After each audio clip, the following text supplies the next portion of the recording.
Welcome back dear student. आज जो हम बिज़नेस लॉ के अंदर जो हमने टॉपिक लिया है वो है आपका डिस्चार्ज ऑफ कॉन्ट्रैक्ट। सबसे पहले आपको समझना होगा कि कॉन्ट्रैक्ट का डिस्चार्ज का मीन्स क्या है। देन हम समझेंगे remedies available to an aggrieved party in case of breach of contract, कि एक कॉन्ट्रैक्ट के डिस्चार्ज होने के बाद जो पार्टी है जिसने कॉन्ट्रैक्ट पर काम किया था, परफॉर्मेंस दी थी, तो उसको क्या क्या रेमेडीज़ अवेलेबल हैं ब्रीच ऑफ कॉन्ट्रैक्ट के बाद। तो हम वन बाय वन यहाँ पे डिस्कस करते हैं। तो पहले हम पढ़ते हैं डिस्चार्ज ऑफ कॉन्ट्रैक्ट कैसे हो सकता है। फर्स्ट है डिस्चार्ज बाय परफॉर्मेंस।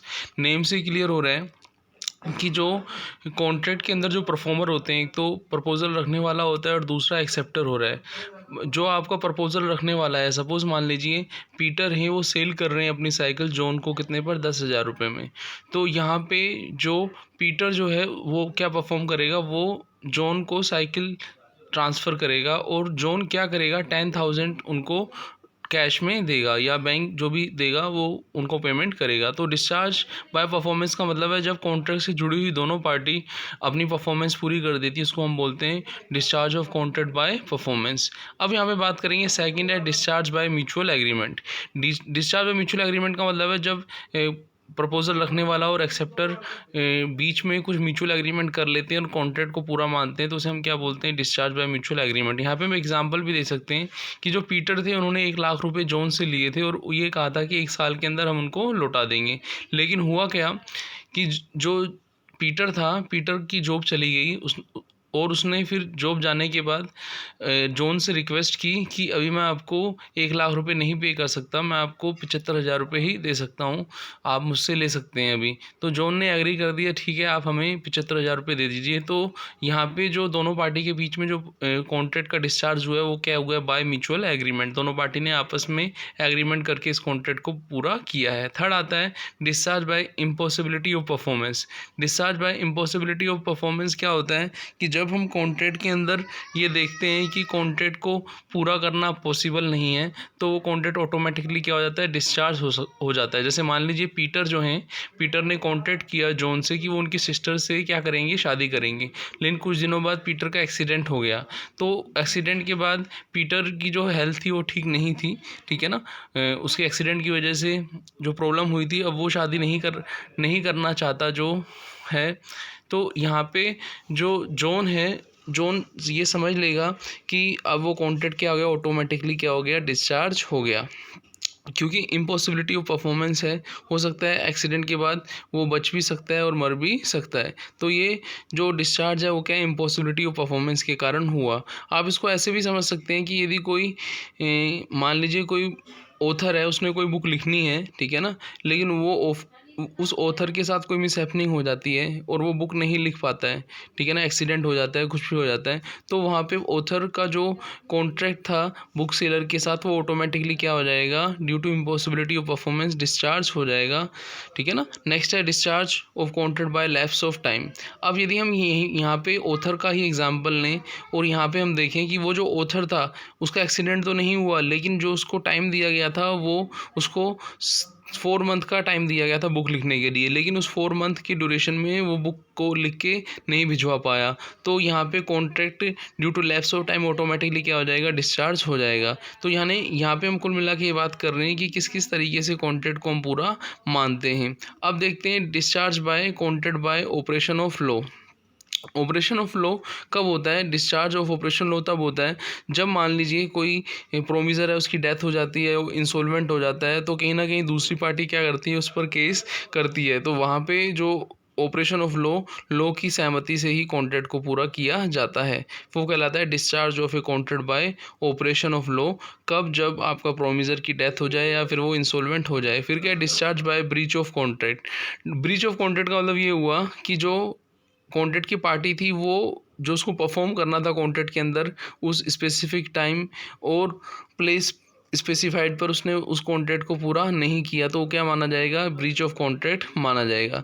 तो ब्रीच ऑफ कॉन्ट्रैक्ट होने पर कॉन्ट्रैक्ट क्या माना जाता है, डिस्चार्ज माना जाता है, ठीक है ना। पर जब आपको ध्यान रखना है, ब्रीच ऑफ कॉन्ट्रैक्ट में क्या होता है, जो कॉन्ट्रैक्ट का जो प्रोमिसर होता है वो अपने ऑब्लिगेशन को परफॉर्म नहीं कर पाता due to some reason, specific time में स्पेसिफिक प्लेस में पूरा नहीं कर पाता। फिर आता है discharge of contract by remission का मतलब होता है सहमति, ठीक है ना।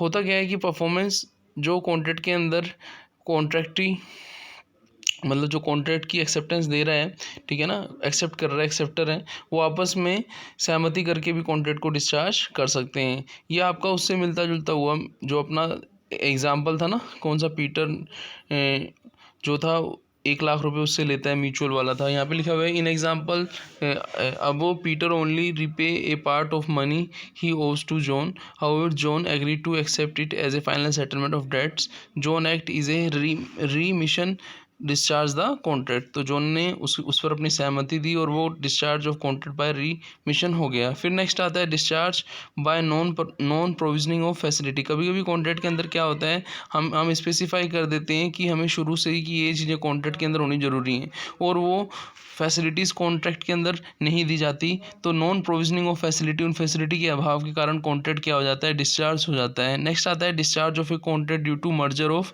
Right. Due to merger of right का मतलब क्या हुआ, मान लीजिए मर्जर ऑफ राइट का मीन्स क्या हुआ, सपोज मैं एक मकान में किराए पर रहता हूँ और उस मकान पर मुझे किराए पर रहते हुए 1 साल हो गए और मैंने मकान मालिक से कहा कि अब ये मकान आप मुझे दे दीजिए, ठीक है ना। तो मकान मालिक ने मुझे वो मकान देने के लिए हाँ भर दी। अब मेरे ऊपर डिपेंड है कि मैं क्या करूँ, उस मकान को किराए की तरह रहना चाहूँ या फिर मैं उसको ख़रीद के रहना चाहूँ। तो ये discharge of contract due to merger of rights होता है, जब एक सिचुएशन को दूसरी सिचुएशन ओवरराइड कर देती है तो उसको मर्जर ऑफ राइट्स कहते हैं। अब ये जो हमने इतने डिस्चार्ज देखे, इस डिस्चार्ज में जो पार्टी है वो पार्टी जिसको अलाइन पार्टी हम बोलते हैं। जैसे कि आप ऊपर देखें तो ऊपर जो क्वेश्चन का सेकंड पार्ट था, हमने कहा था कि पहले हम डिस्चार्ज को समझेंगे फिर हम रेमेडीज अवेलेबल को समझेंगे। यहाँ पे देखें तो क्वेश्चन का जो फर्स्ट पार्ट था, in what circumstances a contract is discharge, तो हमने वो समझ लिया। Discuss the remedies available to a aggrieved party. अब एग्रीड पार्टी को ब्रीच ऑफ कॉन्ट्रैक्ट की सिचुएशन में क्या क्या रेमेडीज अवेलेबल हैं। एग्रीड पार्टी का मतलब ये हुआ वो व्यक्ति जिसने कॉन्ट्रैक्ट के अंदर कुछ परफॉर्म किया है और उसे कुछ मिलना चाहिए, उसको हम क्या बोलते हैं, एग्रीड पार्टी बोलते हैं। तो यहाँ पे हम देखें तो फर्स्ट पॉइंट आता है recession of the contract. Recession of the contract का मतलब ये हुआ कि निरस्त करना या कैंसिल करना, एक तरीके से हम यूँ कह सकते हैं। When one of the party to a contract does not fulfill his obligation, then other party can rescind the contract and refuse the performance is obligation. यहाँ पे यदि कोई कॉन्ट्रैक्ट के अंदर कुछ चीज़ को हमने कैंसिल कर दिया है तो वो आपका क्या माना जाएगा, रेमेडीज़ माना जाएगा, उस कॉन्ट्रैक्ट के लिए रेमेडीज़ माना जाएगा। इसके लिए कॉन्ट्रैक्ट एक्ट की सेक्शन 65 है जिसमें ये मेंशन है कि due to rescission of contract को हम रेमेडीज़ के अंदर इंक्लूड करते हैं। यहाँ पे ध्यान रखिएगा सेक्शन 65 के अलावा सेक्शन 75 है जो बताता है that party that resides the contract is entitled to receive damage and compensation for such recession। यदि किसी चीज़ कॉन्ट्रैक्ट को कैंसिल करने से यदि किसी पार्टी को नुकसान हो रहा है तो उसकी भरपाई वो किससे कर सकती है, हो सकता है कि कॉन्ट्रैक्ट में कुछ अमाउंट रहा हो जो उसको मिला हो, यदि वो अमाउंट कुछ स्पेसिफाई अमाउंट बनता भी है तो दूसरी पार्टी को जिसको लॉस हुआ है उसको पहले वाली पार्टी पे करेगी। दूसरा आता है sues for damage. Sue for damage इससे मिलता जुलता है, बस इसमें अंतर ये है कि जो स्यू फॉर डैमेज होता है वो नॉर्मल और एबनॉर्मल दो तरीके से हो सकता है। जैसे हम एक छोटा सा एग्जांपल दे देते हैं, यदि पार्टी को लॉस हुआ फर्स्ट सिचुएशन में और उसको दूसरी पार्टी ने क्या कर दिया, पेमेंट कर दिया, तो ये कहलाएगा liquidate damage. Sometime the party to a contract will agree to amount payable in a case of breach. तो जब वो उसको पे कर देती है और पे करने के लिए तैयार हो जाती है उसको हम बोलते हैं लिक्विडेट बोलते हैं। दूसरा क्या होता है, जब पार्टी पे करने के लिए तैयार नहीं होती है वहाँ पे कोर्ट को या लॉ को आना पड़ता है, अप्रोप्रिएट अथॉरिटी को आना पड़ता है, तो वो कहलाता है आपका अनलिक्विडेटेड डैमेज, है ना। Here amount payable due to breach of contract is assessed by the court और अप्रोप्रिएट अथॉरिटी। तो हमने यहाँ पे देखा कि जो स्यू फॉर डैमेज है वो लिक्विड डैमेज की सिचुएशन में तो मिल जाता है, लॉस का पैसा मिल जाता है, अनलिक्विड की सिचुएशन में नहीं मिलता। अब आते हैं sue for specific performance. Sue for specific performance का मतलब ये हुआ कि यदि कोई एक काम है जिसकी परफॉर्मेंस वही पर्सन दे सकता है तो वो उसके लिए, उस परफॉर्मेंस के लिए उस पर स्यू मुकदमा कर सकता है। यहाँ पे हम देखें this mean the party in a breach will actually have to carry out his duties according to the contract. In certain cases court may instead the party carry on the agreement. If any of the party fail to perform the contract the court may order them to do so.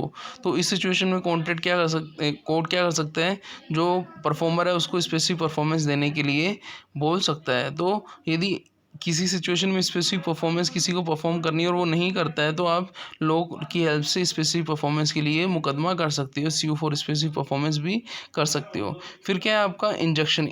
Injunction is basically like the degree of the specific performance. ये होता क्या है कि जब हम contract के अंदर हम मना ही करना चाहते हैं, ठीक है ना, हम नहीं परफॉर्म करना चाहते हैं कॉन्ट्रैक्ट के अंदर, किसी व्यक्ति को किसी काम के लिए हम रोकना चाहते हैं, तो उसको इंजंक्शन बोलते हैं। And injunction is a court order restraining a person from doing a particular act, कि किसी व्यक्ति को कोई काम करने से यदि हम रोकना चाहते हैं तो वो कहलाता है, इंजंक्शन कहलाता है, ठीक है ना। फिर आता है क्वांटम मैरिज। क्वांटम मैरिज का जो रेमेडीज है वही बताता है कि किसी कॉन्ट्रैक्ट के अंदर यदि परफॉर्मर की परफॉर्मेंस से कुछ अर्न हुआ है, एज मच अर्न हुआ है किसी दूसरी पार्टी को, दूसरी पार्टी का ओब्लिगेशन है कि वो पहले वाली पार्टी को क्वांटम मेरिट के आधार पर एज मच इज अर्न के बेसिस पर वो उसको कुछ रेमुनरेशन या रीजनेबल अमाउंट पे करे, तो वो क्वांटम मेरिट कहलाता है। तो यहाँ पे हमने रेमेडीज़ को पूरा किया है ना। तो यहाँ पे अपना जो कॉन्ट्रैक्ट के डिस्चार्ज और रेमेडीज़ को हमने यहाँ पे पूरा कर दिया। यहाँ पे ये अपना जो क्वेश्चंस था ये यहाँ पे कंप्लीट होता है। थैंक्स।